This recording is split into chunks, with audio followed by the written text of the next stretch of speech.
spot. Give me a bold prediction. Bold prediction, the consistency of Mars takes this to 3 games, but from there, anything can happen. I think we're going to see a game 3 in this one, and we're underway here. What you're going to see right off the bat is these runners both grab the mushroom in 1-1. That means they're also both going to grab the fire flower in 1-2. There are alternative strategies to getting the mushroom and fire flower that are actually faster, but a little bit riskier. So this is the safest play here to grab power-ups in 1-1 and 1-2. Absolutely. And at this point, when these guys are as close as they are as competitors, sometimes you want to take the most optimal route, but sometimes taking the safest route is going to yield the best results. And like we were just saying, consistency is going to be key here. When you're on world record attempts, you can just reset over and over and over again until you optimally get it. You've got one shot here to get this right in order to win this. So you're going to see a few safer plays than what you would from your standard world record attempts, but both these guys are going to be on sub 1910 pace to start just because of how good they are and how consistent they are with top strats. And Mars takes the early lead. He just squeaked into the pipe at a 353. GTAce was entering the pipe, and it just barely rolled over to a 352. What that means is if they both went optimally fast to the flagpole, GTAce would have gotten to the flagpole at a 346. That 6 in the ones digit of the timer is very critical because that would give you 6 fireworks at the end of the level. You don't want that because that fireworks animation for 6 of them would cost around 3 seconds. So it's much better for GTAce to slow down by 1 frame rule or a 21 frame window and lose 0.35 seconds than to lose 3 seconds, whereas Mars didn't have to slow down. He was able to get to the flagpole at a 347. So Mars has a 1 frame rule lead, or again, about a third of a second here going into 1-4. Yeah, and the numbers to look out for are 3 and 6. Those will trigger 3 or 6 fireworks. 1 triggers 1 firework, but it really doesn't matter as far as time goes. Beautiful Bowser kills there for 1-4 for both of them. You want to have your fireball. You want to get the fire kill, as we say it, for Bowser there. Because if you lose fire and have to touch the axe, you have to go through the bridge collapse animation, watching Bowser fall. That's going to lose you a couple seconds on that run. You go over 7 different castles that you have to do that on. That adds up to a lot of time if you cannot maintain fire. Yeah, and we do see they are tied once again. GTA's got the 262 Bowser kill. Mars got the 261, and it was enough there to actually make a frame rule difference. So they are back to being exactly tied going into 2-2. And the way you'll be able to tell they're exactly tied, as long as they don't kill any enemies at the start of 2-2, when they get to this first choke point, you'll see that the fish patterns, the cheap patterns, are going to be exactly the same heading into 2-2. So the enemy patterns in this game are based off of the time at which you get to those specific enemies. So if they're both getting to the same enemies at the same time, they're going to have the same identical patterns here. So we'll have to watch out for that. And yeah, at this point, all square heading into 2-2. And you do see the identical patterns there. They are on the same exact frame rule. And for those unfamiliar with Super Mario Brothers, frame rules are going to be the difference on time lost and gained on levels minus any mistakes that happen. We're not going to go through any of the meme analogies at this point, but it is a 21 frame window between where the game checks for the end of the level and to start the next level. So these guys know the optimal times to get there in order to catch the earliest frame rule as possible to get to the next level as quickly as possible. And that also means in specific levels where there are maybe some tricky enemy patterns and stuff, what they will do is, because they are on a pace that is so fast and so good, they'll know exactly where they are. They'll also know exactly what the enemy patterns are going to do because they have a spreadsheet, literally just an Excel spreadsheet that tells them exactly what the patterns are going to be in each specific level when they get there at certain times. So levels like 3-4 is really where the spreadsheet is going to come into play at first. But even now, like, they're mapping out 1-4 Bowser patterns or 2-4 Bowser patterns. So you may see like a buffer jump at the start of a level or something like that. And they're just going to have everything mapped out so they know how optimally to play every single level, even for things like Bowser kills. All right, tough jump here. Got to duck, get under that fireball, go through nice and smooth for both runners. Both got their fireballs eaten by the Bowser pattern, so 260 on the timer for Mars, 261 for GTAce. So just a little bit quicker going on through there for Ace, and it's going to be the slightest lead. I will say, if they do stay on the same frame rule towards the end, comes down to 8-4, we will have to frame count, which I've only seen that happen a couple times in my time here in these tournaments, but it is possible that will happen. There will be no ties in this, knock on wood at this point. Unless we have a tie to the frame, which could happen. But we did have, for those of you who may be new to SMB1 Warpless speedrunning, we did last year in this version of the tournament have a finish that came down to 3 frames, which is 0.05 seconds apart. So anything can happen in these races, and with as good as these two runners are, there is real potential for a finish that may need frame counting. Absolutely. And to go back to the spreadsheet, it really is the runner's choice whether or not they're going to run into it. I'm pretty sure Ace is using the spreadsheet on this. I don't know about Mars. That's something we're going to have to find out when Mars and if we talk to these. He's definitely using the spreadsheet. Definitely using it? Okay. Yep. I know Ace used it earlier on in the tournament, in the semifinals and earlier. Sometimes if there's a lesser opponent, I hate to use that term, but somebody who has a significantly worse PB than you, swag going through the platform there, Ace will sometimes take it off and just kind of go out and have fun. But I do know for a fact he's taking this one seriously, looking to avenge that loss last year to Mars, going with the spreadsheet and going all out at this point. This is what's going to make this final interesting. Yeah, Mars with the proper coin count going into 3-4. We'll have to see how these runners play 3-4. Obviously, GTAce knows he's going to go all out here.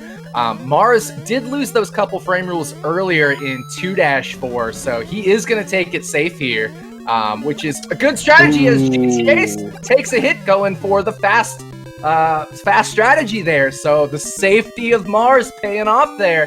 First blood, GTAce taking a hit in 3-4. He's going to have to power up probably in 4-1 and 4-2.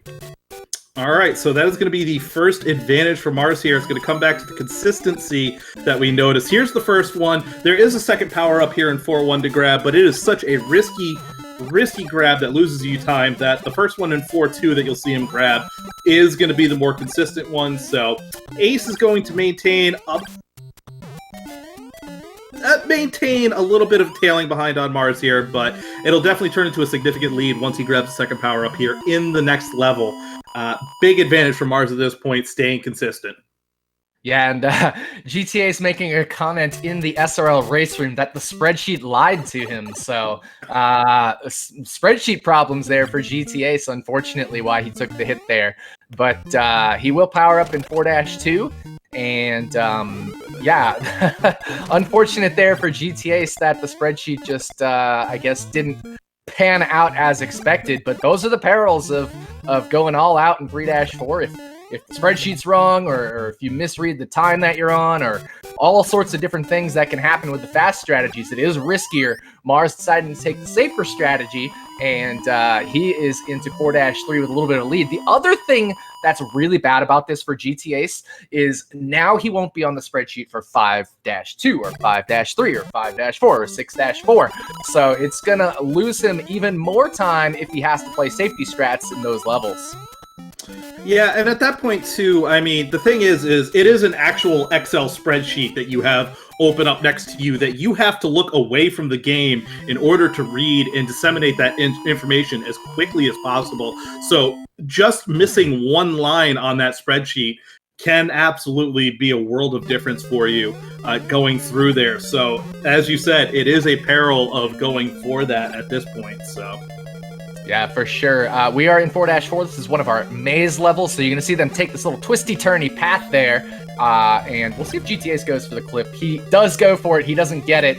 He knows he's behind at this point in time. Mars with a nice fire kill on Bowser. Let's watch GTAce's fire kill on Bowser. This is probably the trickiest Bowser in the game.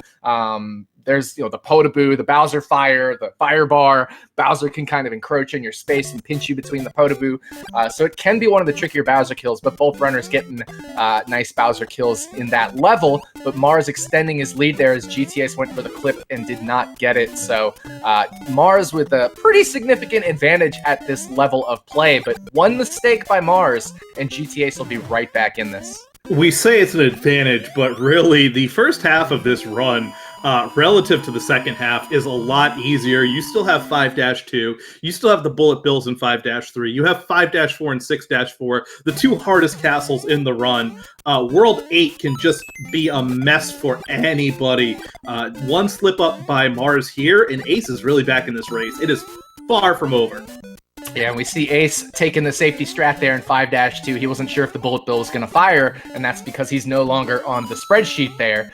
So he does do a safety strat there in 5-2, which will cost him 2 frame rules, or 0.7 seconds. Relative to Mars. You see him do the little slowdown there to avoid the 346 on the timer and get the 345 on the timer. That 346, once again, that 6 in the ones digit would have cost him 6 fireworks, which is 3 seconds. I will say that is a tough bullet bill pattern there for Mars. Navigates it beautifully, though. Great job dodging the bills, and he's going to be getting through here clean going into 5-4.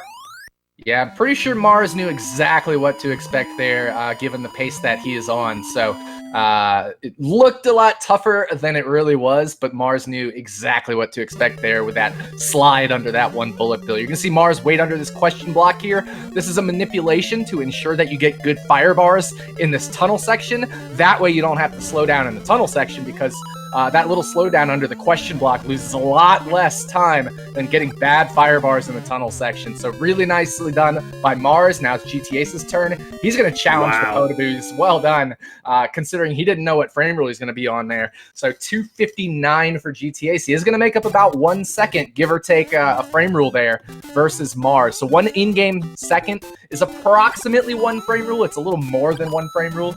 So if you see a difference in 3 in-game seconds, you can say it's approximately 3 frame rules, which is about 1 second, but it could be a little bit faster, it could be a little bit slower, just depending on what part of the in-game second they fall on.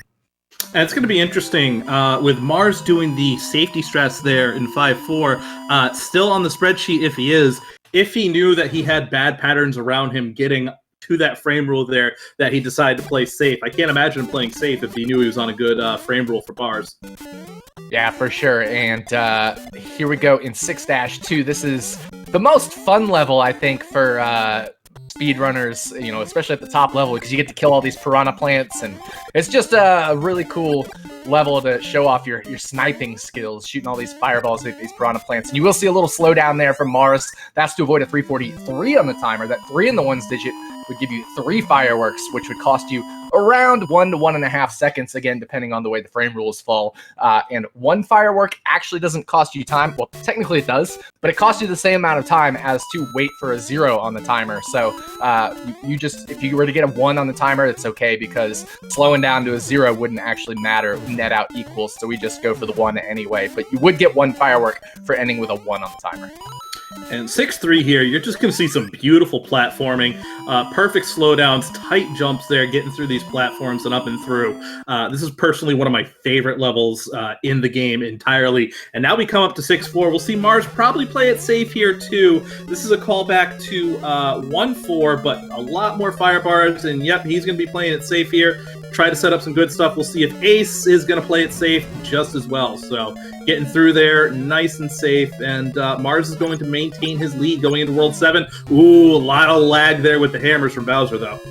Yeah, and the lag that you get there, GTA's got a little bit, not as much as Mars, and he also had a quicker kill, so he is making up time on Mars. This is still pretty close, but all that lag comes from the fact that you've got Mario, big Mario on the screen, you've got a platform, you've got a Potaboo, you got Bowser, and then you have all of these hammers. There's so many sprites and hitboxes on the screen that this little itty-bitty 8-bit, processor, Nintendo Entertainment System, it's just too much for that old machine to handle, and so it has to take a little bit more time and introduce some lag into the game to process all of that information.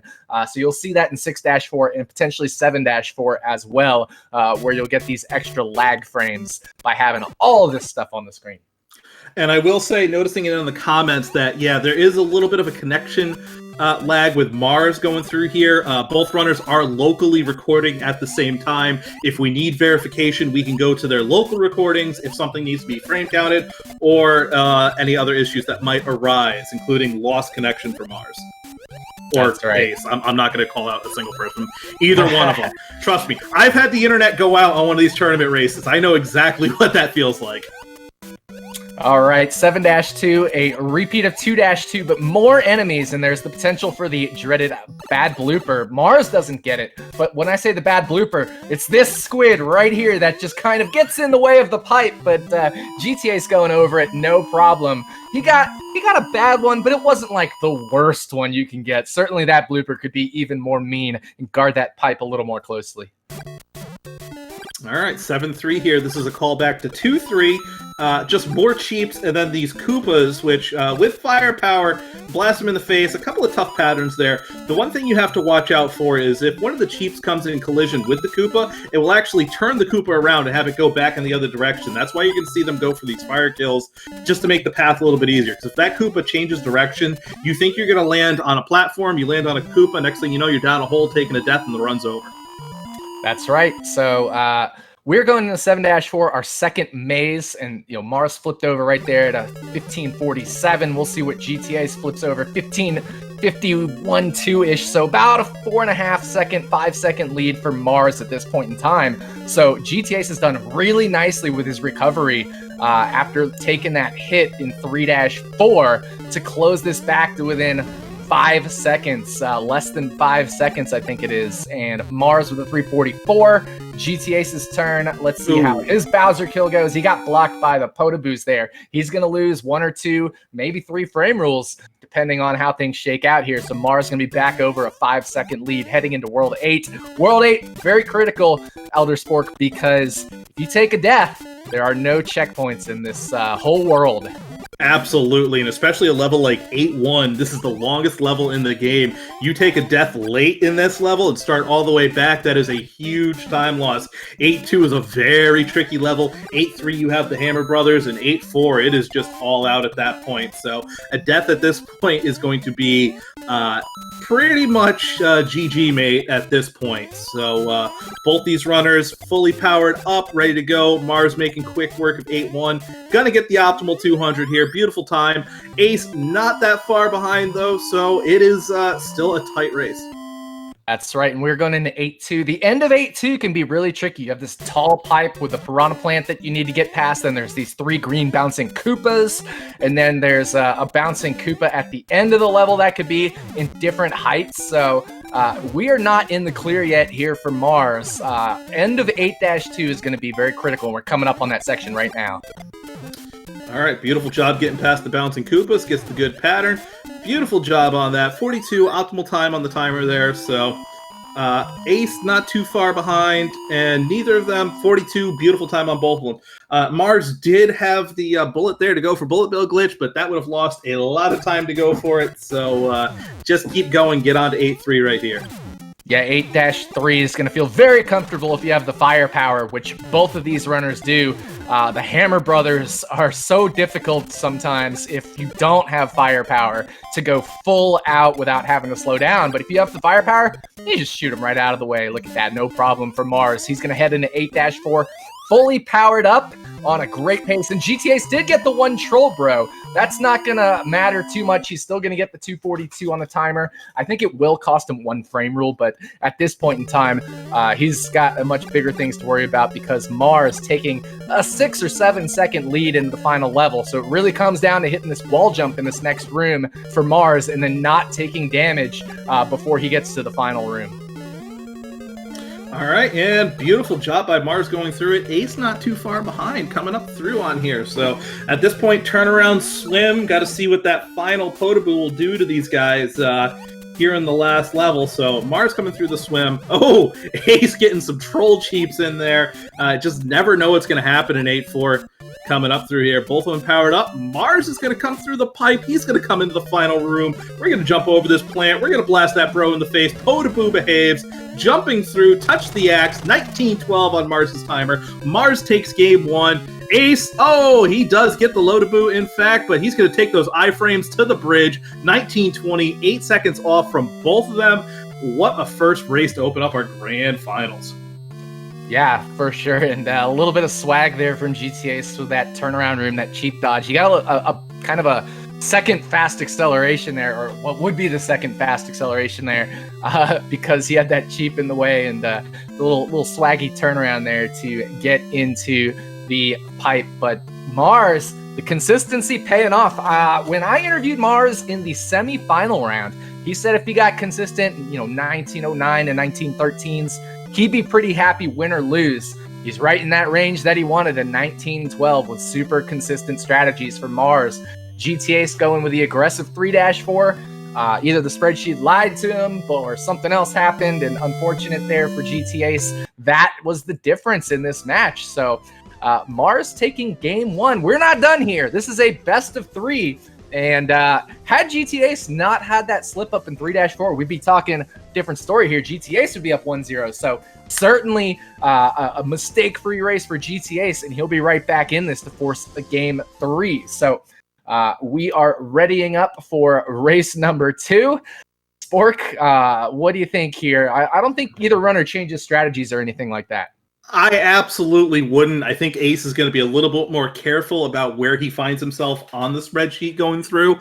If it's going to be anything to change, it's just a little more focus on the spreadsheet. I know he said the spreadsheet lied to him, but it's an inanimate object. I'm going to be honest with you. He misread something on there when he went through. So that's going to be the biggest thing. As far as Mars going, I don't have all of his times in this tournament going through, but again, if he could stay in that 19-12 range, Ace is going to have to go all out and put together one heck of a run in order to force a game 3. And as impartial as we both are, Tecate, we would both love to see more Mario here. So I'm going to kind of stick where I'm at. I think Ace is going to make the correction here and pull this one out. I think this is actually going to see a sub 1910 on this run. I'm going to make the bold prediction right now.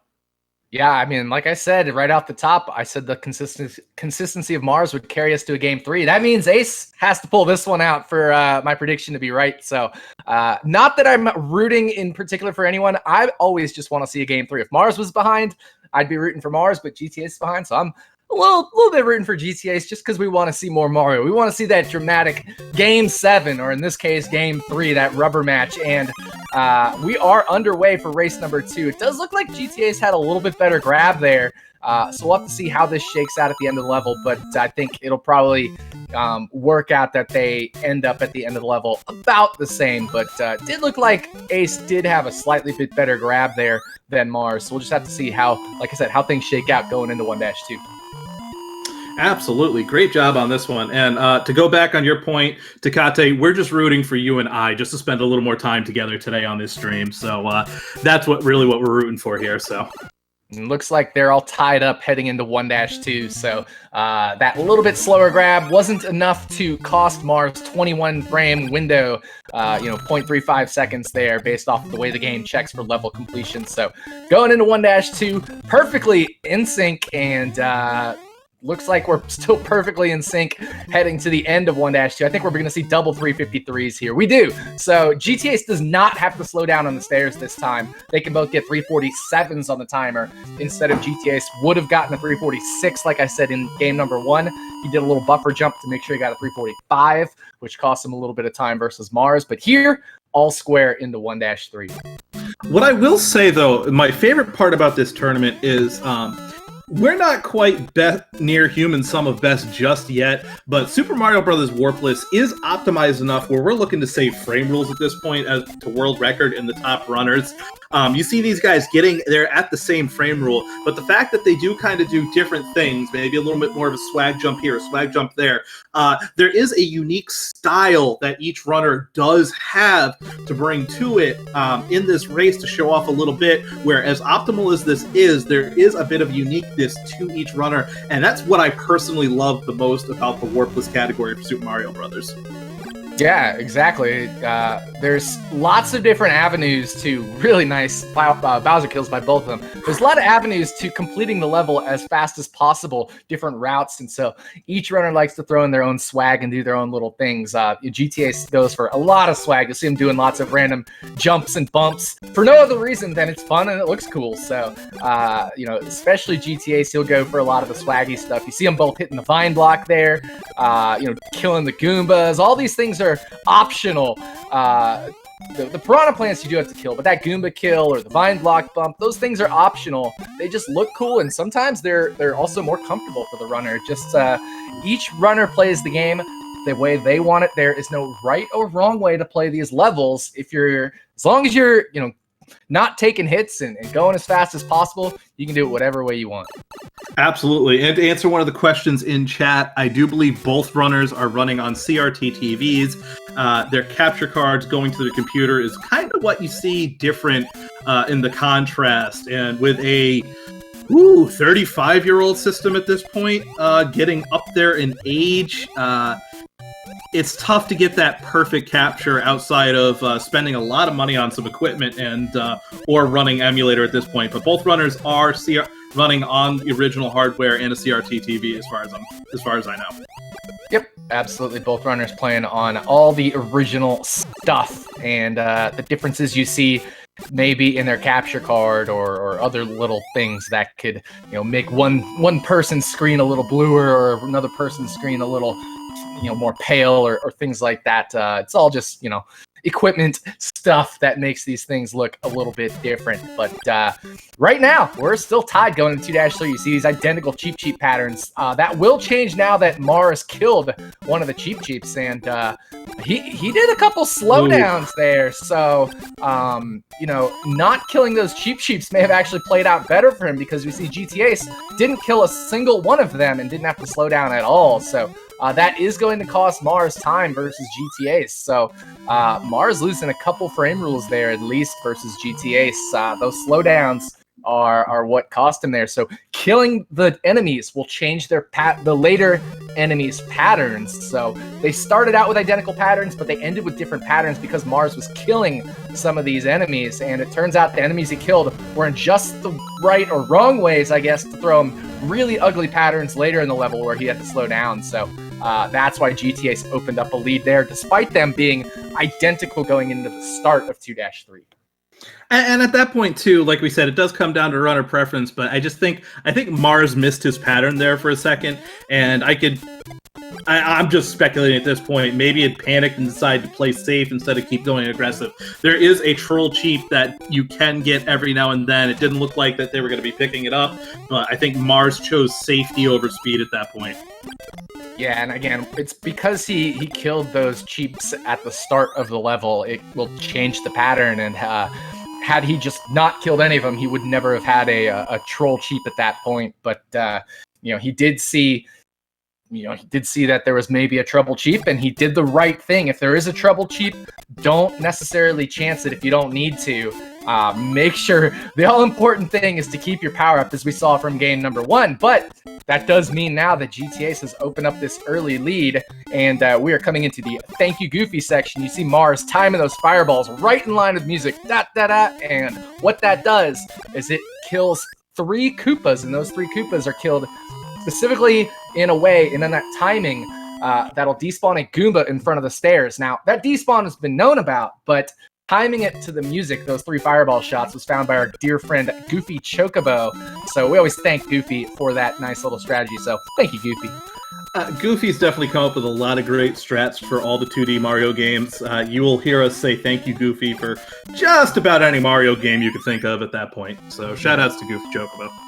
That's right. So we are heading into 3-4. This is the critical level where GTAce got hit in race number 1. We'll see if the spreadsheet is truthful to him this time. So he goes over that low Potaboo, and you see Mars taking the safety strat here. So he does indeed, Oh, and GTAce challenging the Potaboos. Spreadsheet didn't lie this time. Very nicely done from GTAce. 261. Mars, little safer strategy, 258. So GTA is going to open a bigger lead. He's now probably around a 2-second lead. So he blinked off at a little over 56. Mars blinking off about 258.5. So looks like around a 2.1 or a 2.5-second lead for GTA. So 6 or 7 frame rules for GTA over Mars at this point. All right, so, and again, coming into the second level here, both these guys, we already know they're going to be bottom route here, coming into 4-2. Not much ever to say about 4-1, pretty much going through there. Ace is going to get there optimally, go through there. Could go for flagpole glitch if you really wanted to in 4-1, but ill-advised at this point, especially with Ace needing to get this win in order to force a Game 3 and extend his chance to win this tournament. So, Just great platforming by both runners coming through here, coming into 4-2. And again, even though it's bottom route, it's about executing at this point. Yeah, exactly. Like you said, both runners are going to go bottom route here. You see them hit that vine block. That prevents the piranha plant in the pipe that Mars just jumped from spawning. Makes it a little bit easier to execute that bottom route. But no problems for either runner. There is the top route you can take, which is not slower. I mean, technically it's slower by a few frames because you have to slide off the top there, but it's not enough to lose you that 21 frame window. So top route a little bit safer as long as you get to the top, but bottom route definitely swaggier, and a lot of runners prefer the bottom route because then you don't have the trouble of getting to the top.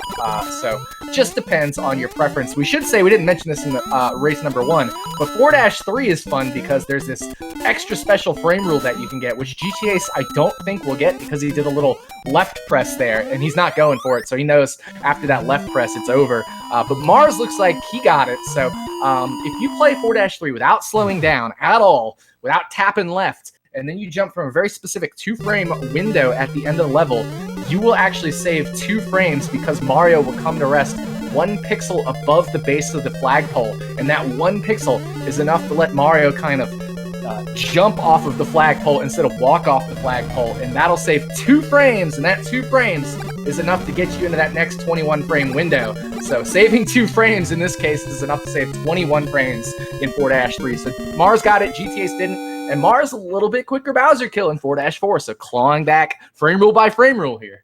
Yeah, Ace didn't really have the best Bowser pattern there. The slide under is not great there in 4-4. He didn't get the turnaround quick enough to get the fireballs, and that did lose him just a little bit of time. So coming back here into 5-1, again, we've still got 5-2. We've got the rest of World 5 here. We've got 6-4 going through here.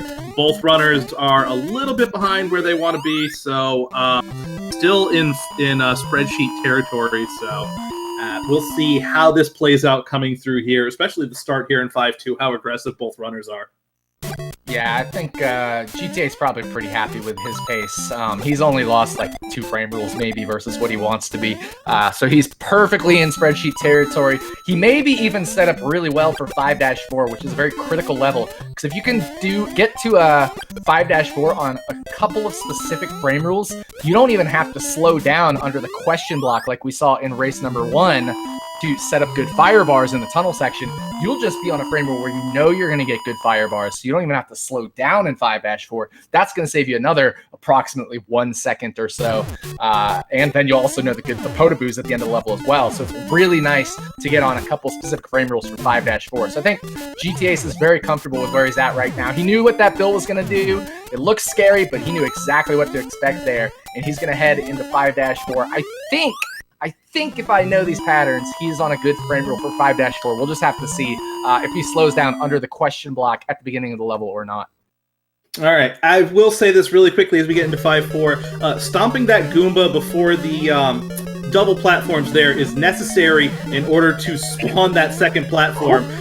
It will despawn with the sprite overload if you don't hit that Goomba. That is very imperative. So GTAce knew exactly what frame rule was on. He did a buffer jump at the start, so I knew he wasn't going to slow down under the question block there. But that fire bar was kind of tight, so it is a pretty tight frame rule there in 5-4 to get over that fire bar, the one that you have to kind of crouch jump over. But GTAce, no problem there for him. There are patterns that you can get that give you a more comfortable fire bar to get over, but GTA's got one of the tighter ones. But he's so good, he knew exactly what to do and nailed it. And perfect fast 5-4 opens up several frame rules over Mars, even more of a lead than he had because Mars did the safety strats in 5-4. So GTA's extending his lead by maintaining where he was on the spreadsheet. All right, and to answer one question in chat talking about the flagpole at the end of the level, it is not faster to grab at the bottom of the flagpole. You want to get as high up on that flagpole, top of the flagpole preferably. What happens is Mario actually stops a little farther up the flagpole if he grabs the top of it, which releases him backwards, and Mario goes fastest when he's backwards, so he actually picks up speed and does get a couple frames in ahead of there grabbing the flagpole, so it is faster to grab the top. You have to wait for the flag to slide down either way, so I think people think, just being at the bottom, it would, just intuitively be faster to go to the bottom, but the flag has to slide down whether you grab it at the top or the bottom. So you're waiting on that either way. And then exactly as Spork said, because Mario accelerates a little bit faster by coming to rest above the base of the flagpole, he actually gets to the castle a little bit faster by hitting the top of the flagpole instead of the bottom of the flagpole where he's resting on the base of the flagpole block. So you see he's above the flagpole, he kind of jumps off and accelerates towards the castle. If you come to rest on the base of the flagpole, Mario just kind of walks off and moseys his way over the castle, and it'll lose you a frame roll in a significant number of levels. Not always, but most of the time it'll lose you a frame roll. And GTA's fast strats there in 6-4. Wow, just fantastic. He knows where he's at in this game. He knows where these patterns are going to be. See what the lag does for him. Gets the slide under, maybe a frame of lag, but just a great job on 6-4. Ace has proven why he is the world record holder in this category. Just to finish up on that, I will say on a technicality, flagpole glitch is bottom of the flag, and it is quicker, but the flag does not drop because we glitch it. That's right. Going into 7-1, this level should be very comfortable for these runners. Hopefully no commentators curse, because if you have the firepower, you can just fire these Hammer Brothers and Piranha Plants out of the way. If you don't have firepower, this level can be a little tricky because the Hammer Brothers can sometimes throw you really, really trolly bad patterns. And then you may have to slow down or wait or go for risky kills, and that can be all sorts of a mess. But both runners have maintained their power-up through this run, but GTAce with the faster strategies has opened up pretty sizable advantage over Mars. So this is where we're talking about the consistency versus the speed. GTAce hasn't, and don't get me wrong, GTAce is a very consistent runner as well, but when I say consistency, Mars is also doing a little bit safer strategies, so that'll just lend itself to extra consistency. But in this case, the safer strategies have not been as fast as GTAce's all-out strategies. I will say, too, with Mars, with just a couple slip-ups early on, and another one there that's going to lose him a little bit of time, would speculate whether or not, if he knew exactly where he was, if he'd be playing as aggressive as Ace. But also, Mars knows that he does have the advantage already having the first win, where he can afford to lose this race if he really has to, and then go all out for the final one, making it a 1-1. So I do think having that first win in your pocket, in the back of your head, does make it a little bit easier for you to play it safe and keep those strategies going. I think Mars is actually just going to play his game no matter what. I think even in Game 3, I don't necessarily think, unless he knows he's just completely behind because of things earlier in the run, even then, maybe not. But I think he's just going to play his game in all 3 runs. That's just kind of his style. He just wants to get those consistent, like I said, 1909 to 1913s. Anything out of that range, and he knows he, probably doesn't have as much of a shot, but if he keeps it in that range, then he at least puts the pressure on GTAce to not make any mistakes. And hey, GTAce really hasn't made any mistakes. He's lost maybe 2 frame rules, like I said, for things that could be considered mistakes. He had to do a little left press in 4-3 and didn't have the cleanest Bowser kill in 4-4. To be fair, though, he got a really bad pattern in 4-4. But GTA is just playing a heck of a game right here, getting the nice Bowser kill, 343. Mars right there with the 344, so might pick up a frame roll on GTAce, but GTAce, he's going to blink off at 16-16. We'll see where Mars blinks off at the end of this level. Looks like 16-21 almost, so about a 4.9 second lead for GTAce. So pretty much the same as where we were last time, except the rules are reversed, and it is just those little things, and some of it was just, a slip up here, a slip up there. I don't want to call it a bad decision, but just, how the way the game falls just for the one runner. It's not like an egregious mistake. These are still just quality, top of the leaderboard times that they're putting up here. It's just, those little things in a race setting that's just going to make the difference between win and loss, especially at this level of gameplay. Absolutely, and that's what you love to see. That's why these two are in the finals, because they can play so consistently at such a high level. They're putting up times where, so in SMB1 Warpless, we do decimal timing if you have under a 1913. there's only 23 runners in the world, and me being in 23rd place, that have decimal timing to their SMB1 Warpless runs, and they're putting up times even with like safer strategies that are decimal timing runs. So it's impressive to see both of these runners, and that's, like you said, these little things, these one frame rule here, one frame rule there, one strategy here, one strategy there, that they are using to play at this level. And GTA is just playing so well in this run, as once again Mars with the proper coin count. I will say that there are also 23 people ahead of me in this category, give or take a couple hundred or so. So right there with you, Takate. All right, 8-3 once more, and both of these runners again with the firepower, so things are going to be kind of comfy for them in this level, as long as they don't get the troll bro. And even if they do, they know how to react to the troll bro, as we saw GTAce did in race number 1. But final level, all GTAce has to do is hit this wall jump and avoid really taking any damage in 8-4. And even if he does, he might be okay. He's got enough of a lead that he can even play a safe, Bowser or a safe Potaboo if it comes down to, losing power before the last room. So GTAce looks to be in comfortable position as long as he hits this wall jump. He's doing the 2-frame setup, so he has 2 frames to nail that jump right there, which is 1/30th of a second, right? 1 frame being 1/60th, so 2/60th being 1/30th of a second. He nails that, and now he is into the second to the last room. Should be good to go from here, as long as he doesn't take a hit at this fire bar right there. But he ducks under, no problem, and GTAce is going to win race number 2. The question is, with what time? All right, so coming back into here in the final, he's going to come up, he's going to bop him, he gets the Lotaboo, he takes the hit again, get those iframes, backwards Bowser, does get a little tight there, but 19:08 for GTAce in the second one, 19:12 again for Mars. We're going to keep talking consistency over and over, but Takate, I'm sorry, I'm giggling, I'm excited. We have a third race to decide our champion. Just a great job so far for both these runners. Mars, consistent, what can we say? GTA's pulled out a fantastic run in order to force the game 3. He had to be almost near perfect. I'm going to say near perfect. He is 10 seconds off his world record, but as far as races go, near perfect. Yeah, and looks like we got a double marking there accidentally for, we got it fixed there. But GTAce, he is the king of the low Potaboo. Low Potaboos in both race number 1 and race number 2. That could have been a 19:07 or 6 if he had not taken the hit to the Potaboo or Bowser.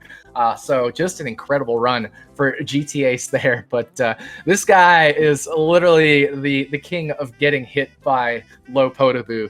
So pretty crazy stuff there. But GTAce, flawless run for the most part. 19:08, Mars 19:12, and Mars has to be happy with his run. Like I said, if he put up runs in that same 19:11 or so range, give or take a couple seconds, he'd be happy.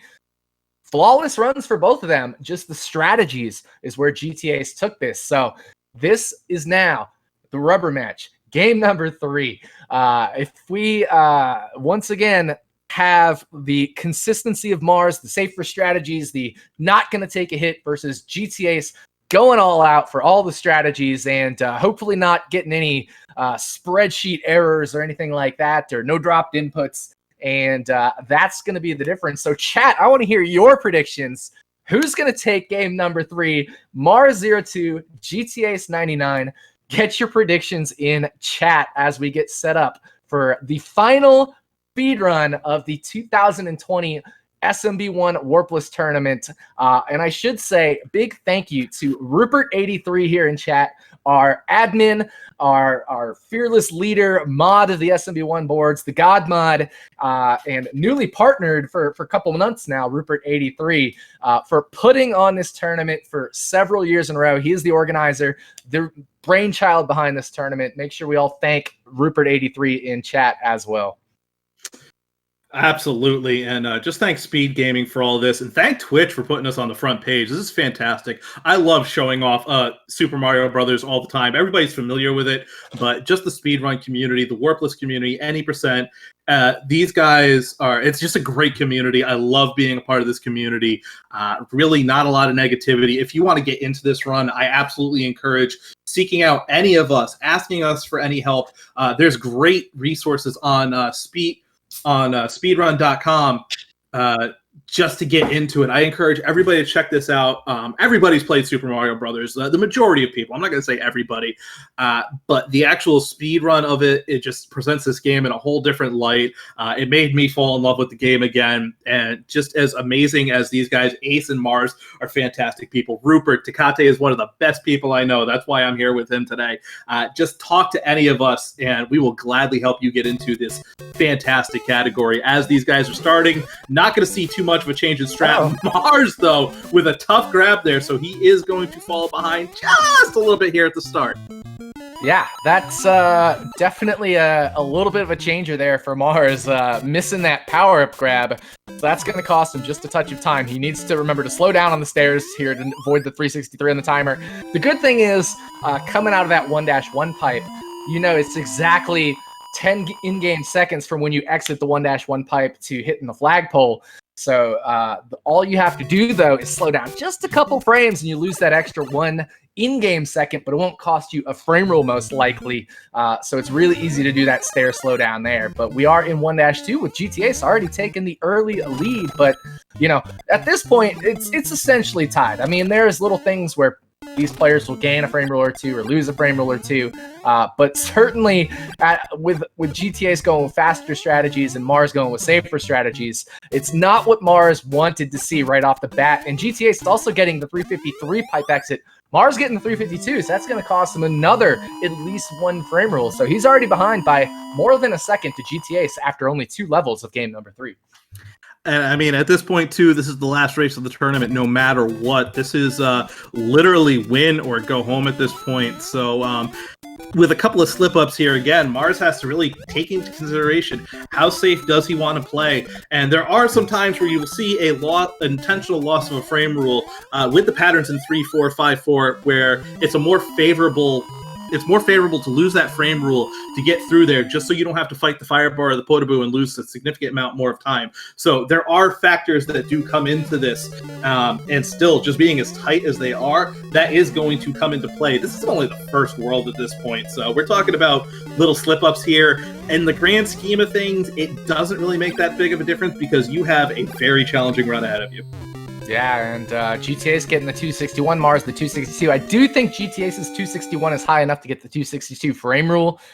So probably going to maintain. Yeah, I think it's exactly 3 frame rules again, 1.05 seconds over Mars there. So we'll see. It's either 0.7 or 1.05 lead over Mars. It looked like 1 second lead, but I mean, at this point, like I said, we're counting frames, we're counting frame rules. This is top level Super Mario Bros. Warpless play when you're absolutely just counting every frame or every frame rule. Maybe this is maybe Spork, as we talked about at the beginning of the whole thing. Maybe this is the one where we do have to frame count it at the end. Wouldn't that be a way to end the tournament? Honestly, now that you say that, that is absolutely what I'm going to root for. Even at this point, with a couple slip-ups, I have a hard time thinking Mars won't get a 1912 at this point. So really depends on what Ace is going to do. Yeah, exactly. And I've seen Ace get low 19 1Xs with a power-up loss. So even if there's a mistake for GTA's, that could put him, Mars getting a tricky pattern there, but that could put him still right in contention for frame count material with Mars if Mars just pulls off another low 19 1X time. So this is just such high quality play, high level play. You guys, I'm glad this is front page material because these two have put on an absolute clinic. Nobody's taken a death yet. 1 power-up loss if you don't count jumping through Bowser or the Potaboo at the end there. 1 unintentional power-up loss through this whole run of more than 4 speed runs, right? Each of them doing 2 speed runs. We've had 1 unintentional power-up loss. So this is just absolute top level play. All right, you guys don't see it. I have a pressboard computer desk. I am going ahead and knocking on that now that Takati has said that. We want 0 commentators curse on this. These guys are just running fantastic. Mars did have to take a slowdown there. Just another tough pattern, got that cheap.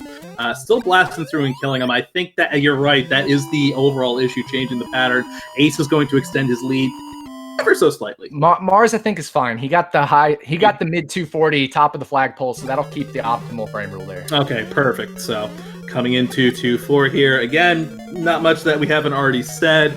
Gonna see duck jump there. They've navigated that. That fireball's been perfect. Great kills, both of them. Gets a quick kill, 6-2 for both of them. That fireball did not eat it. It's just one of those coin tosses there if that fireball is going to nab those on there for the fire kill. And we're up into World 3 already. Yeah, and World 3, we haven't even mentioned anything about World 3 yet because we've been talking about 2-4 or other things. But World 3, pretty comfortable. The hardest part, besides 3-4 of World 3, is these stairs at the end of 3-1. You're going to have 2 Koopas kind of moseying their way down on these stairs. You're going to shoot the first one out of the way, and either shoot the second one or jump over the second one. You see different strategies there. GTA's going over the second one. Mars cleaning the second one out with a fireball. And that'll get you the 3:47 optimal time on the timer for 3-1. Perfectly done by both runners. 3-2, again, very comfortable. And 3-3, comfortable. And then it comes down to making sure you don't have any mistakes in 3-4 with the pattern or your safety strats. Absolutely. And the thing about World 3 is, compared to the rest of the run, it's just a great platforming world to be in. You got some good jumps, you got some good enemies. Casually, speedrun-wise, it's really just a straight-up execution world. There's not really too much that you have to be dependent on for frame rules, for patterns, or anything like that. It's just, you have to be a consistent, good gamer in order to get through it. And it's just so much fun when you play it optimally. And I'm so happy that both of these runners go through the platform in 3-3. It's not tricky. Everybody should be going through the platform in 3-3 if you're Big Mario, okay? I'm just going to say it right there. It's just, you jump right through it. That's all you do. It's so easy, and it looks so cool. And you get bonus swag points. Swag over speed every time. This is the 3rd race, and I have not said that once. I am a proponent of swag over speed. At the same time, I also run small fire glitch, so I don't get to do that swag. So everybody, jump through the platform. Do it for me. That's right, and I'm speed over swag, especially in the finals of the tournament. So just gonna, have our own little stylistic preferences as we talked about with these runners. Absolutely. Great job for both runners coming there in 3-4. Looks to be about the same. Didn't really gain or lose at this point. So now we're into World 4. GTAce getting the Lakitu kill there to start. So again, Swagatu coming through. That's right. And good old Swagatu. And Cosmic, I know sometimes, and he's here in chat, he'll go for not only the Swagatu, but the Spiny Swag as well. He'll get the double kill there. And it's just a little extra fun. You jump up to kill Swagatu, and you also shoot a fireball. And at the same time as you hit Lakitu, the fireball will hit the Spiny, and you get a nice, sweet double kill. Because 4-1 is boring otherwise. You just run through the level, and Lakitu doesn't do anything. So we are now once again into 4-2. You're going to see a double bottom route again. And both of these runners putting on a clinic in race number 2. Again, the strategies and then that 1-1 power-up grab are really the difference between GTAce and Mars at this point. All right, beautiful job there on bottom route for both runners. So really tricky, especially as far as race strats go. But again, clean through. Stairs are perfect. And we are now on the kill by GTAce at the end of 4-2. He cleaned that up right at the last moment, and I'm sure that was on purpose, but man, that looked a little tricky, a little scary there, but no problems for GTAce. I'm sure that was intended. It just, it gets my heart going because I don't leave it to the last couple of frames to kill that Piranha Plant. You can also jump over that Piranha Plant, but GTAce, like I said, he likes to go for the fun strats, and he gets the sound glitch, so you hear no music after you hit the flagpole there because he hit a fireball in a frame perfect and subpixel perfect way to somehow glitch the game sound out to where the fireball sound happened as the music was supposed to start or something like that, and just cancels out the music. So I don't exactly know the details behind it, but it's extra swag, man. It's extra swag. All I'm going to say is the swaggiest run so far is currently in the lead, so I rest my case. Well, it's also speed over swag as well. Oh no! Mars takes the hit! Had the bad Bowser pattern! That is going to open up the door for GTAce. This is a commanding lead now, and the tone of this race has completely changed. Mars is going to have to get power-ups. He's not going to be able to get Fire Mario back until 5-2, and it is tricky to get those power-ups in World 5 here, so... I'm curious what Mars is going to do. The new meta is to kind of power up in either in 5-3 and 5-4 or one power up in 5-2 and 5-4, because at this point Mars is going to have to wait under, oh my goodness, and he's doing some slowdowns here to make sure he's safe. And this is where you really need to know your small Mario strategies, because you can get a 247 as small Mario or a 245, but Mars taking super safe strategies to get a 242, which is not as fast as you can go there. He does challenge the cannon there in 5-2. He's gonna grab a power up here for safety because this Hammer Bro can be a little bit tricky, but there are strategies to get past that Hammer Bro that are pretty consistent even as small Mario. And Mars is going to jump the bro there. He's going to probably grab the power up here. So he is double powering up in 5-2. It's not the fastest thing to do. It is safer, of course, to grab 2 power ups here. But you don't need firepower in 5-2 or 5-3. You only need it in 5-4 for the Bowser kill. So the fastest way to grab power-ups would be 5-3 and 5-4. So I'm not surprised that Mars didn't do that, because Mars definitely goes for consistency and safety over speed. But, it's certainly not the optimal power-up grabs to go for there. And the thing, too, with 5-4 is you are going to be doing the Royal Good Bar strat waiting underneath there, so you might as well have to wait anyways, grab the power up there before you go. So that is the theory behind grabbing it in 5-4 instead of earlier on. But again, safety at this point. GTAce knows exactly where he is. He's going to get through here nice and clean. On to World 6. Royal Good Bar strats there from Mars. Going to stay the same at this point, and... not much else we can say. That is the first big mistake on Mars's part in this whole race, and really, that's just one of the worst times to lose the power-up is 4-4 there. There are times where a power-up loss does lose time, but it doesn't lose nearly as much time as it would if you lose it at the end of 4-4. In World 5, at that point, anywhere where there's a delay in power-ups to get is really the worst time. That is one of the worst ones, is what I'm getting at as I'm rambling. Yeah, I mean, it's certainly not an ideal spot to lose your power-up, but if you know the small Mario strats, you can play 5-1 optimally, you can play 5-2 optimally, you can play 5-3 and 5-4 like 1-3 and 1-4, because they are just repeat versions of those. Well, not 1-4, but 5-4 is a repeat of 2-4, but it has a nice fast power-up grab that you'd have to slow down for anyway. So it's not the worst spot in the world to lose your power-up. There are definitely worse places, but it's not an ideal spot for sure, because 5-1, a little tricky to play optimally. 5-2, of course, the Hammer Bros and stuff is small Mario. So not the preferred spot, as you say, to lose power-ups. If you really are going to lose a power-up, the end of 5-4 is one of the better places because of the 2 power-ups in 6-1 that are pretty comfortable to get. But all that's irrelevant now. We are both powered up, GTAce and Mars, but GTAce with the sizable advantage. But like I said, this isn't over. We've seen things happen to GTAce, dropped inputs, or just random bad things that can happen in late in runs, but certainly GTAce has to be feeling pretty good at this point about his run and also about being ahead in Game 3. I'm not sure if he's watching the restream, but I think probably not. But at least he's got to be happy with what he's doing here in race number 3. I don't think he is. My memory serves me correctly, he doesn't. Mars, I'm pretty sure, also doesn't watch the restream, so I don't think either runner knows what's going on up until they hit done in SRL.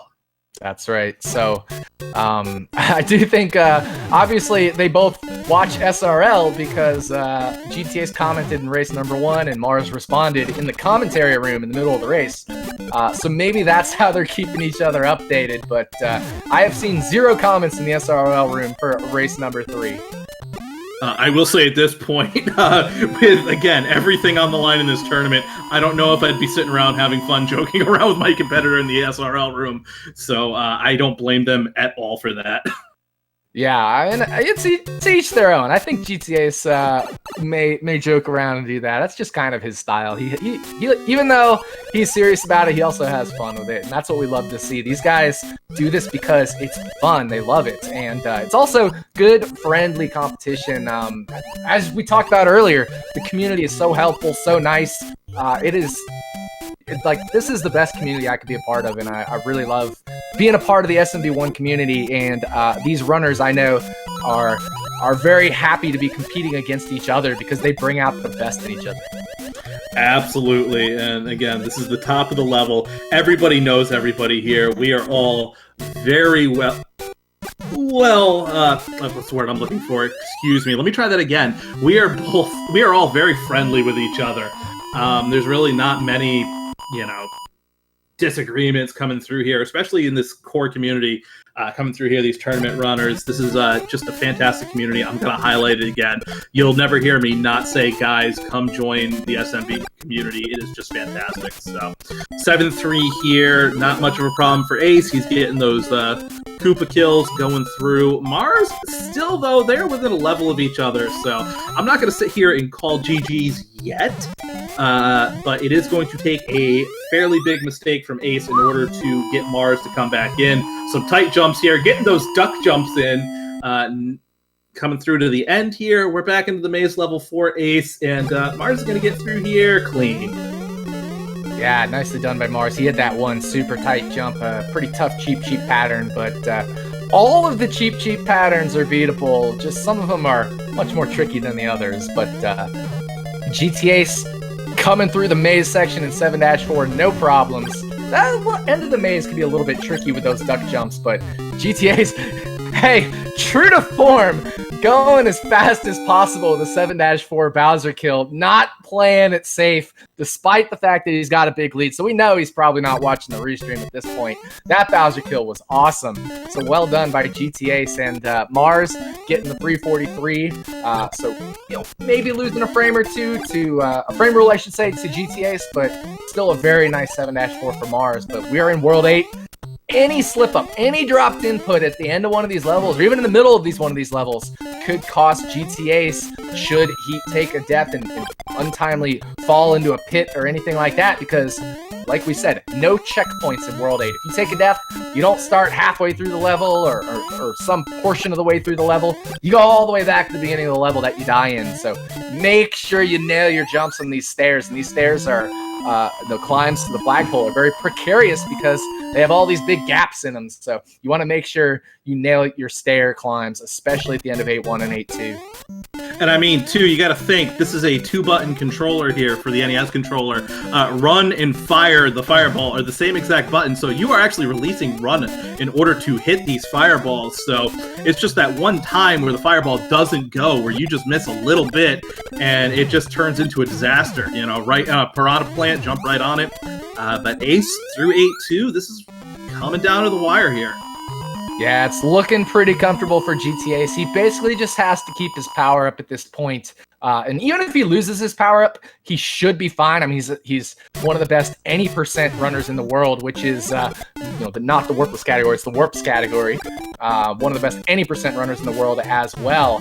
And he wouldn't have any trouble playing this as small only. So feeling pretty good here. It would be super rare for him to take a death at this point, but things happen. We'll just have to see. No problem with the Hammer Bro Gauntlet coming into 8-4 for the final level of the SMB1 2020 Warpless Tournament. Oh, it doesn't get better than this. Real quick before we get into 8-4, I do want to highlight the 2 different ways they're taking bonks here in order to get to that 42 on the timer. Taking the hidden block there versus the steps. Again, safety over the safety strats there for Mars. That's a little bit easier one. It's less dangerous, I should say. I mean, it's not really that less dangerous because as Big Mario, even if you mess up the bunk, you're just going to run off the stairs and you're never gonna fall in the hole there if you miss the bonk in 8-3 the way GTAce does it. It's just preference. It's there's less chance of you missing the bonk, let's say.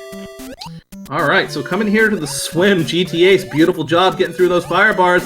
He's going to get it. Will he fit counter the loaded boo again? Let's go through. He's going to come up. He's going to hit that. Gets through. Up and over. 1907 flat on his timer. GTAce is the 2020 Super Mario Brothers Warpless Tournament Grand Champion. Everybody get the paw, get the GGs out. Mars is not far behind here. He's in the final room. Also up and over, through, took the hit. 1924, still a fantastic time. Your runner-up, GTAce, does avenge his loss last year in the tournament to Mars. Comes through with the championship to Conte. What a fantastic race we had today. Yeah, I'm actually clapping. That was an awesome set of 3 games there between Mars and GTAce, and we will get these two in here for interviews. But just incredible stuff. I'm marking these guys as done here. Looks like a couple people are marking as done because we got GTAce up to 3 wins. But yeah, I mean, I was applauding there at the end. That was just such good stuff. I mean, we had 1 power-up loss for each runner. We had, just beautiful clean runs. For Mars had 2 really beautiful clean runs. GTAce had 2 beautiful clean runs. And in the end, GTAce with the faster strategies is what carried him through to the victory. And they are here in the race room. GTAce and Mars, first of all, congratulations to both of you on making it this far. You guys put on an impressive display. Not going to lie, we were rooting for a game 3 because that's what we all wanted to see. But let's talk to first our champion, GTAce99. GTAce, I know in race number 1 you commented in the SRL room that something happened with the spreadsheet, but other than that, 3 flawless runs outside of the spreadsheet issue. You got to feel pretty good. Oh, I feel fantastic. I played super well, and I was really worried about it because, I mean, this is the finals. Like, it's all on the line at this point, so I played exactly how I wanted. I couldn't be more happy about my play today. And yeah, I can explain what happened. What happened there? I ducked for like a frame. That changed the pattern. Yeah, that's what I was SMB wondering. Yeah. But no, I mean, you played absolutely amazing. 1906 in the final run. I know your timer says 17.00, but it was a 6. And what was the other one? A 1909 or something? 7, 8, yeah, depending on decimals. So, and then I got a 1920, maybe even 1919. I don't know how late I split, but with power-up grabs, and they weren't even that good. So it was still a good run. Yeah, it was a fantastic run. So 3 really nice runs for you. I want to flip it over to Mars here. Mars, I interviewed you in the semifinals, and you said, if you ran about consistent 1911s in that neighborhood, you'd be really happy with your performance. You had 2 of those, 2 1912s in the first 2 races. Unfortunately, race number 3 didn't quite get in that 1911 range you wanted, but I mean, 2 out of the 3 is still really good, and you took it to the game 3 versus the world record holder. Yeah, that was very good. I think that that hit was kind of unfortunate. I was 1910 pace, and right before my last fireball hit Bowser in 4-4, he hit me, so I was like, uh-oh. So that wasn't good.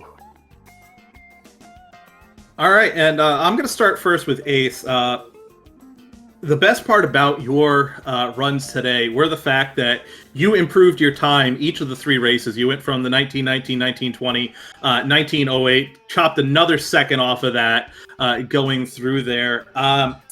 Where were you as opposed to your world record run? What are the race strats that you go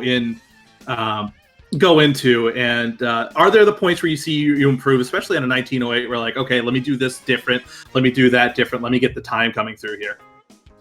I basically play everything the same. I follow the spreadsheet, obviously, so for races I get mushroom in 1-1, fire in 1-2, just so I don't have to like accidentally screw up a pipe jump in 1-2 and die a minute into the run. It just makes that a lot easier, and it's only like a second slower, so it's not a huge deal for races.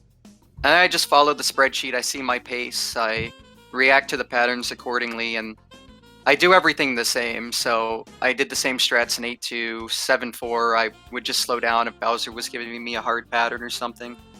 and then he gave me a better pattern this time, so I was able to like kill him a lot faster, and I saved a lot of time there over the run prior, for example. Yeah, and yeah, consistency is my main focus, and then I just react to the patterns, to what the sheet tells me. And for example, like the 3-4, I arrived there on the exact same frame rule all 3 runs, and obviously the last 2 were fine. So it was that like one tiny slowdown that affected the patterns. So you can't slow down at all in order to react to the patterns accordingly. So luckily it worked out for the last 2 races. But yeah, other than that, it's just consistency, making sure I don't make any mistakes other than that. Absolutely. And I'm going to go to Mars here. Again, the one thing that we're going to say over and over and over again, Mars, time and time again, you do prove it as one of the best tournament runners for 2D Mario, period. Consistency is key for you. 1912, 1912, and a 1924 with the power-up loss there in 4-4. Were you going on the spreadsheet? We did notice that you did take safer strats, go for the Royal Good Bar strat, take 3-4 a little bit safer. Were those intentional that you weren't sure about the frame rule pattern? Were you going by the spreadsheet? What was the strategy coming into it?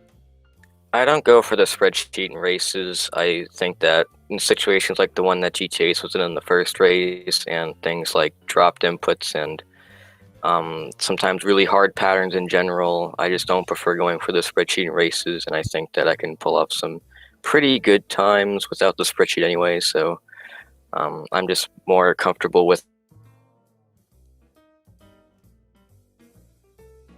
Yep. I kind of want to add to that real quick, because last year he knocked me out of the tournament, and I was doing his strats, safe strats, for most of that tournament. And when I reached him, I was like, okay, I know he's doing the same things. I have to step up my game and use the spreadsheet. And as he said, I had a dropped input in 5-4, and it threw me out of the tournament last year. So he's exactly correct on that. Yeah, and it was really cool to see both of you stick to your games here, and that's what brought both of you to the finals. And I should say we have a surprise guest here in the interview room. We have the admin of the tournament, the SMB1 God Mod, Rupert83 here in the interview room. Rupert, first of all, thank you for putting on this tournament and doing all you do for the community. But what's going on, man? How was the whole tournament for you? Overall, I think it went really well. I wanted to hop in here and congrats for both GTAce and Mars for making it to the finals, and we got to see a game 3 for this one, so that was very good stuff. But congrats to GTAce on taking the finals here. Mars put up a very good performance as well. So it's I don't know if I could have really asked for any better of a grand finals for this. So congrats, guys. I mean, I guess the only way it could have gotten, I was just going to chime in, the only way it could have gotten better for you would be if you were in it, right? No, I'm just kidding. I think this is exactly what we all wanted to see, was Mars versus GTAce. I did say at the top of the show, Mars and GTAce, I don't know if you're aware of this, you were both 1 second apart in combined time from your group stage runs. So GTAce edged out Mars for the 1 seed by 1 second. But Spork, go ahead. Just to talk on Rupert, I know there's a lot of planning, a lot of things that goes into putting this tournament, corralling everybody in, getting the time, sticking to the time frames, adhering to the rules as we go through on all of this. This is the first time we really did a group staging for the Warpless tournament this year, as opposed to a double elimination knockout. Moving forward ahead on this, is there much that you really want to change in the format and the style on this one? What's the future of this tournament going to look like? I think just about everybody, which as I usually do after every tournament, I'll probably put out a survey and get feedback on what the participants did like and what they didn't like. I feel like at this point that most people were pretty happy with the format. We had a couple of a couple minor issues here and there, but those can be pretty easily fixed. But I think we're headed in the right direction with the format on this. It keeps the tournament from having like a lot of lulls that usually happen in the double elimination tournaments we had in the past. Like when you get, I don't know, about 4 weeks in or something like that, it really starts to slow down and kind of drags quite a bit. So doing this format kind of helped alleviate that issue that we've had in the past. So I think it's worked out pretty well. Got a couple of minor adjustments in mind for the next one I do, but we'll see what everybody says to it. But I feel overall most people have been pretty happy with this format. Yeah, I definitely think so, and I think we always appreciate the feedback, even if it's even if it's at the beginning of the tournament or the end of the tournament. We always appreciate the feedback because it's going to help us improve the format for the future. Speaking of the future, Rupert, I know you also hosted an All-Stars All-4 tournament, I think it was earlier in the year, 80%. Do you have any other, besides SMB1 Warpless, any other tournament plans in mind before the next SMB1 Warpless tournament? Not currently. At some point, I'll probably do another All-Stars, All-4 80% tournament. I'm not sure when those will be. It may not be until next year. I don't know yet. We'll see how everything goes. I do, since I ran pretty much 2 tournaments almost back to back. I need a little bit of a break. So, but yeah, we'll do more SMB1 tournaments and All-Stars tournaments. If we have enough interest, I have considered maybe doing an SMB1 randomizer tournament. I'm still thinking on that one, but we'll see how much interest we have in something like that, and if there's enough interest, then I may consider something like that. Absolutely. That's just fantastic. Many different ways that we can pose this and highlight a lot of different runners in the community, give them their time here on the Speed Gaming channel going forward.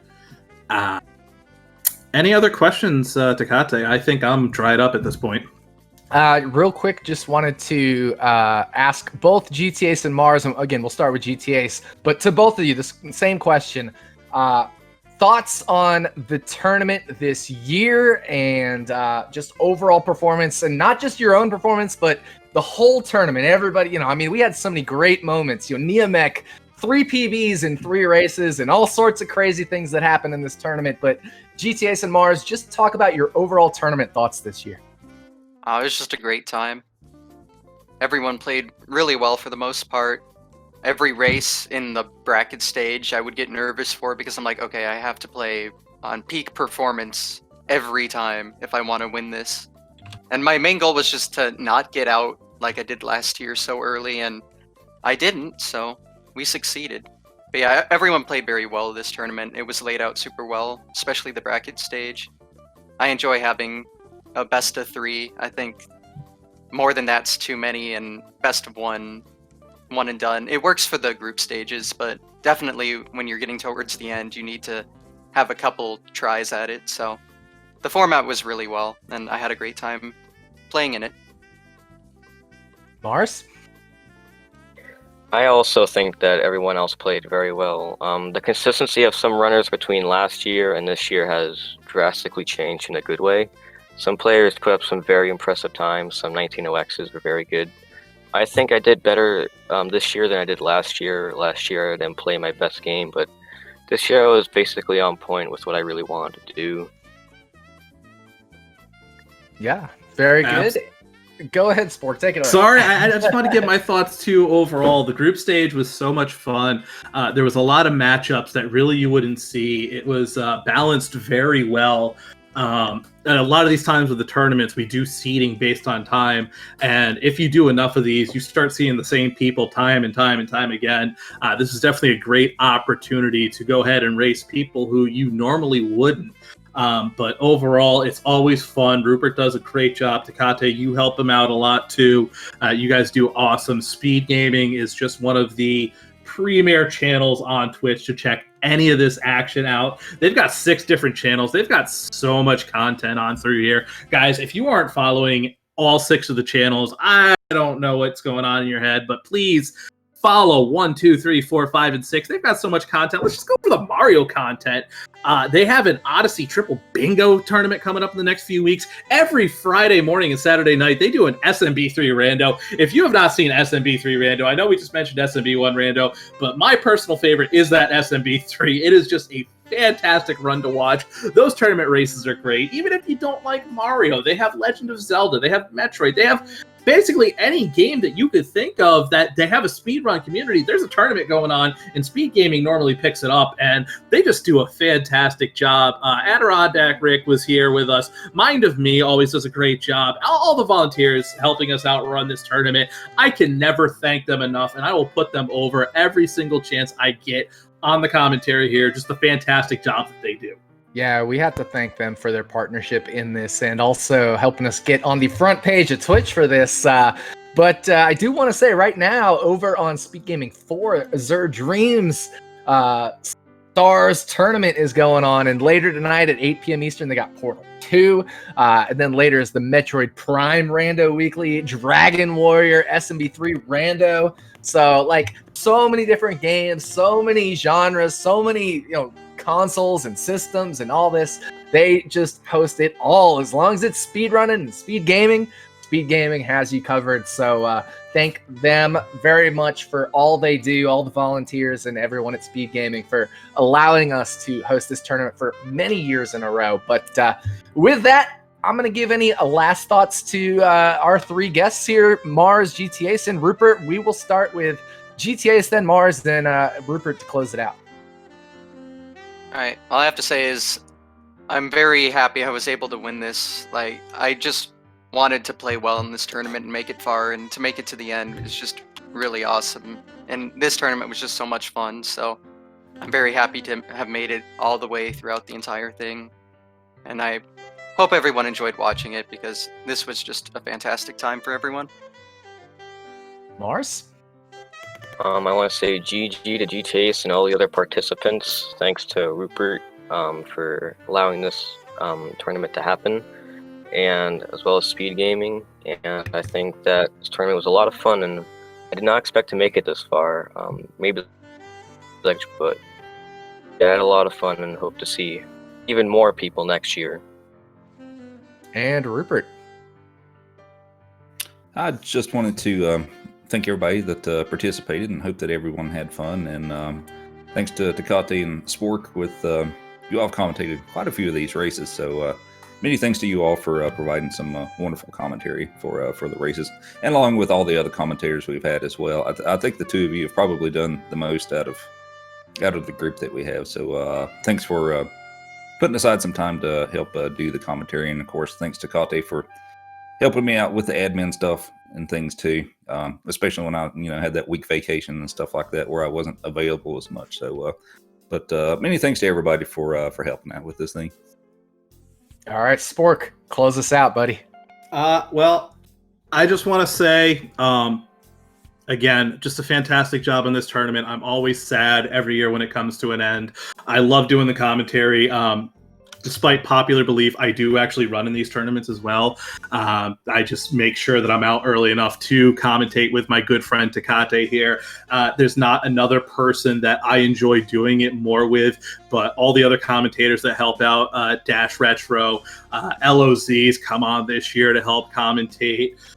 Rupert does a great job. Cosmic, just everybody who comes in and helps out. Again, community members, just doing a fantastic job. It is more than me and Takate, even though we do find ourselves in the grand finals more times than not together. Like I said, I wouldn't take this journey with anybody else, with any of these guys. I just, how much I love this community, everything going on. And Takate, I'm going to give you the final word this year. All right. Well, I don't have much more to add. Y'all pretty much said everything, and I gave the spiel. So I'm just going to wrap it up there. Congrats, GTAce, on the championship. Congrats, Mars, on second place. You two played fantastic throughout this whole tournament. You put on a hell of a show in this finals. Took it to 3 games, which is what we love to see. But GTAce, our victor, congratulations. And that is going to do it one last time for the SMB1 2020 Warpless tournament. We'll hit you again probably in about a year from now, a little less than a year from now. But until then, signing off, I am Takate for the Elder Spork. Thank you, everybody. Have a good one, and we'll catch you down the road at some point. See y'all. Stay safe. Love y'all.